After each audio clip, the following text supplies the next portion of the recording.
Hello everyone, my name is Andrey. In my previous episode, I had a video about a certain silicone liner. Now look, I want to explain to you whether removable dentures without a palate actually exist. Because many people still don't believe it. They think it's some kind of scam, that such a thing can't exist. Look, if you go to a dental clinic and they just tell you verbally that yes, they'll make it without a palate, then at least ask the doctor to show you a sample so that they actually demonstrate it in their hands or show you some kind of model or product to prove that yes, the palate is really removed. As for my own case, I am a certified dental technician. Here is my specialist certificate. It is issued together with the diploma. It confirms that I am engaged specifically in technical work. I won't show its details right now, just so I don't reveal any personal information unnecessarily. I'll just show one thing, that I graduated in 2013. You can probably see it here. June 28, 2013. I graduated. An educational institution that trains dental technicians. That's why I've been working in this field for about 10 years now. I have experience specifically in dental technology. And probably for the last 6 or 7 years, my experience has been specifically in removable prosthetics. Look, friends, here's the point. About 6 years ago, I started working directly with people, just like probably most technicians in removable prosthetics. They start working directly with people because it's more beneficial for clients. There's no markup from the dental clinic. And at the same time, it's more pleasant for the technician, and honestly, there's no unnecessary link, so to speak, in the form of a doctor. Because when a patient's mouth is prepared, the teeth are all treated, then, in principle, a doctor isn't really needed at that stage. If the technician is skilled and knows how to take an impression correctly, how to determine the bite properly, how to adjust the height and which teeth to use, then in this case, a doctor isn't really necessary. It probably sounds pretty harsh, but that's how it is. I'm just speaking from my own experience. So I gained experience, started learning, and began taking impressions. Then, over time, people started asking me, hey, can you make the palate a bit smaller? For example, there's a standard denture, and someone asks, is it possible to reduce the palate a little more? I explained to them that, in principle, it's possible, but there's a chance the denture might break, and so, through trial and error, I started making these kinds of constructions, but then I encountered an interesting feature. When you remove the palate from this denture, about like this, but only up to a certain distance, it really did break, because this standard plastic isn't designed for removing the palate. It's standard acrylic. They're made either in Poland or Ukraine. I don't know if you can see it or not, but it's a bit transparent. Yes, you can see here, well, my finger is visible through it. Then over time, through trial and error, I started looking for some good kind of plastic. So, now let me just adjust the camera a bit. I started looking for some good plastic, just a second. I started searching for a good plastic that might somehow be able to withstand it. This pressure, and I came across this interesting one. It's Swiss made. Moreover, even now during these sanctions, its price hasn't really gone up. For now, it's still available for sale here. People use it, in other words, dental clinics. And actually, I've been using it myself for quite a long time. Look, here are the main differences. When you look through it, this one is matte and this one is transparent. This one is more porous, and it would break precisely when the palate was removed. With this plastic, the palate is removed quite a lot, but it doesn't break. Of course, you can break any jaw, whether it has a closed palate or an open palate. The point is, when the plastic is made without a palate, it's simply more comfortable for people. First of all, it's more comfortable to speak. Diction is restored literally in 3 to 4 days, and a person can speak normally because there's no barrier here. There's none of this thickness here. You see, none of this thickness that just gets in the way of the tongue when speaking. There's also no gag reflex, because with these standard dentures, this line, the so-called A line, goes quite deep. It goes into the throat. That's exactly the boundary where we trigger the gag reflex. We put 2 fingers in the mouth. Touch this area, and as a result, the gag reflex is triggered, and that's it. It starts, well, like when we need to, for example, if we've been poisoned. With these kinds of dentures with a closed palate, most people, at least according to my patients, have experienced gag reflexes simply while wearing them, or they usually occur when the denture has been sitting on the mucosa for some time after the person has worn it for several years. With such a denture, the mucosa shrinks a little and a small gap forms between the denture and the mucosa, a sort of mini gap, about 1 millimeter or 2, roughly speaking. And what happens at that moment? The denture starts to wobble, it begins to move around on the mucosa. It starts to shift a little on it, like this, it kind of slightly irritates it, sort of scratches it a bit. And exactly when the denture scratches the mucosa, this line A, right here in this spot, it slightly irritates the mucosa, just like when we trigger a gag reflex by irritating it with our fingers like this. And the gag reflex kicks in. That's why when the denture sits on the mucosa like this, it scratches it a little and the gag reflex starts. This is especially noticed with a closed palate. People also say that with a closed palate, flavors, the taste of food, and the temperature of food are less perceptible. When you drink tea, for example, if it's hot, you don't feel it. You don't get any feedback from your mucosa. If you're eating something like borscht, again, you don't feel the temperature and you don't taste it. Without the palate, all these issues are eliminated. There's no gag reflex, or it's reduced to a minimum. Flavors are perceived much more fully. Speech clarity is restored literally within 3-4 days. And simply, there's less foreign plastic in the mouth, so it's more comfortable for the person to wear and use. Now I want to say something about fixation. Many people like to worry, especially doctors who start saying, no, it won't hold. Doctors, let me put it this way, I encounter them often. I offer some of them to collaborate on these removable dentures without a palate, and honestly, they're just afraid. I'll say it straight, they're simply afraid to get into a field they don't understand. This field is unfamiliar to them. That's why when you offer them dentures without a palate, they need stability. They need a steady stream of people. They need a constant flow. One comes, stays for a bit, leaves. Another comes, stays for a bit, leaves, and so on.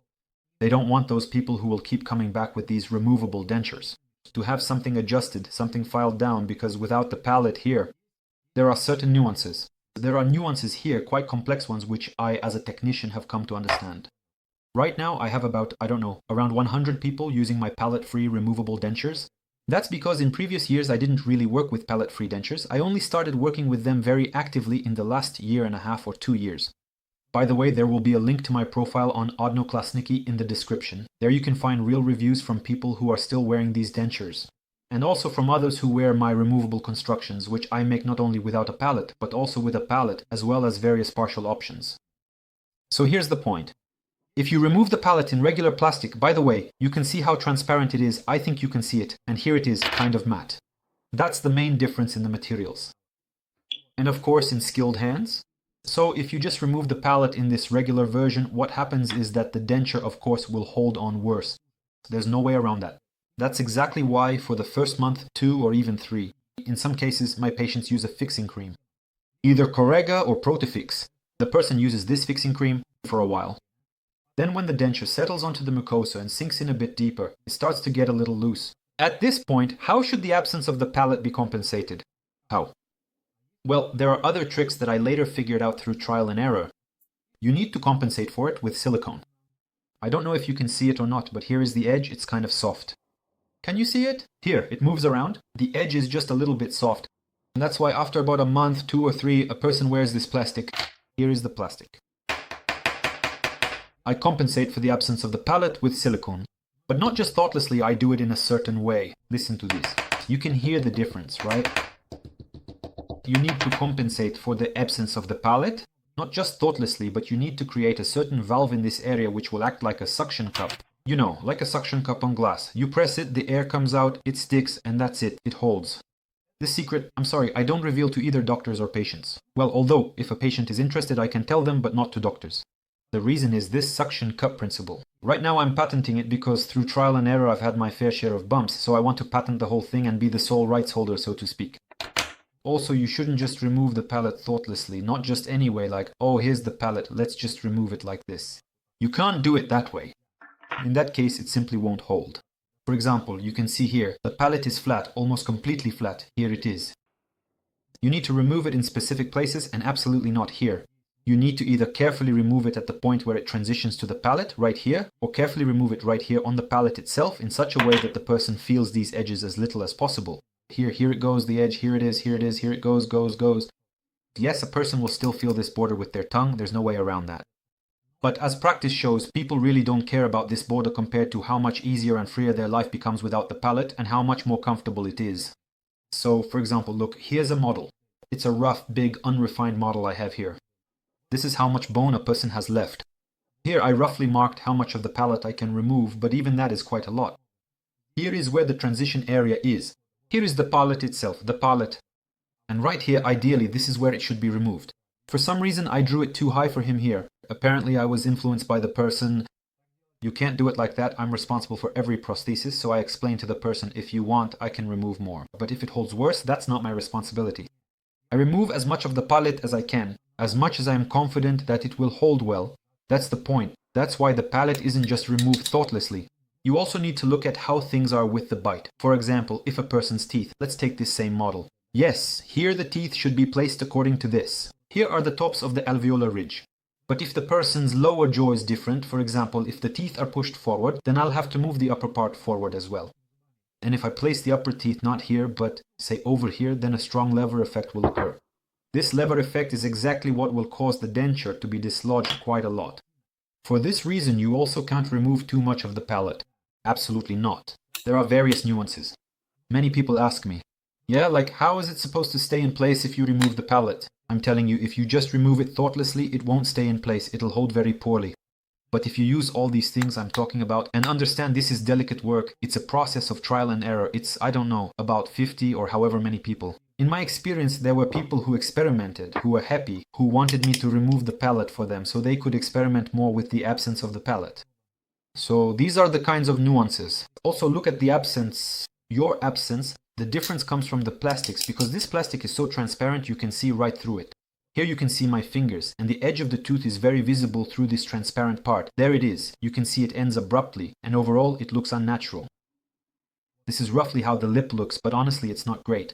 That's all. The reason it looks like this is because the plastic is translucent and in this plastic the matte one is darker. Here the tooth also ends just as abruptly as it does on this one.